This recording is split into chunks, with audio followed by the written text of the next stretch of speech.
Pinatikos ni Interior and Local Government Secretary John Vic Rimulya si Davao City 1st District Representative Paulo Duterte matapos po nitong sabihin na may inilabas ng warrant ng ICC laban naman kay Senador Bongo at dalawang iba pa.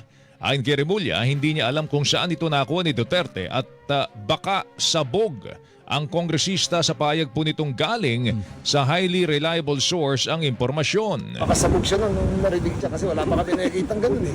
So wala, hindi namin alam. But you're not preparing any task force? We're always prepared.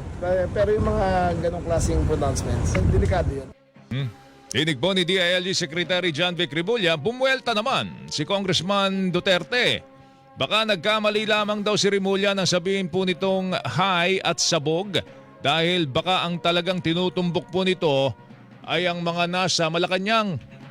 Hamon pa ng kongresista sumailalim sa hair follicle test para matukoy kung sino talaga ang sabog. Posible rin umano ang tinutukoy ng kalihim ay iyong sabog sa kapangyarihan at sabog sa korupsyon at kayabangan. Idinagdag pa ni Duterte bago mambansag si Rimulya, dapat tumingin muna ito sa salamin. Sinisika pa ng GMA News na makuha naman ang panig ni Rimulya at Malacanang hinggil dito. Samantala, sinabi naman ni Senador Go na ipinapa sa Diyos na lamang po niya ang ulat na meron na umuna siyang warrant of arrest sa ICC.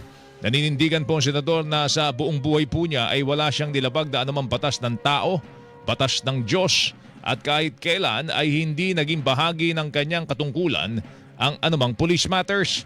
Samantala, tumanggi naman si Senate President Sherwin Gatchalian na magkomento ukol po dito at idiniin na wala pa siyang impormasyon sa nasabing issue. Wala pa akong nakukuhang information na ganun, so it's very difficult to, it's very difficult to preempt. No? Let's wait kung totoo nga yung information na yun. No? The situations vary, so it's very hard to answer and then iba naman yung situation. Tinig po ni Senate President Sherwin Gatchalian.